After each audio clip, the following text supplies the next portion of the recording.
अस्सलामुअलैकुम। हाँ जी दोस्तों, तुसी आने सो खुडा खाली है? नहीं, खुडा नहीं खाली जनाब। नवी ब्रीड लैके आए भरावां वास्ते। चेक करो जनाब, ए चपरा चेक करो, ए चपरा ब्रीड चेक करो।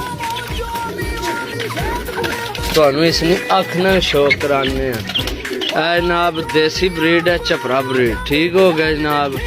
ए गोल्डन चेक करो, माशाअल्लाह। बिल्कुल दोस्तों, जिस भरा लैन नंबर 0325 52 40 630 सही है। ए कोई जनाब खालस पिपला ब्रीड है, सही है। कारा मोदा है एला वो अंदर टूट गया। बाकी जिस भरा लैने नंबर जनाब रबता कर सकने हो। रबता नंबर 0325 52 40 630। टोटल जनाब 15 पीस है। ठीक है जनाब। ए बग्गा कबूतर भी है, मैं पट्ठी है भी चेक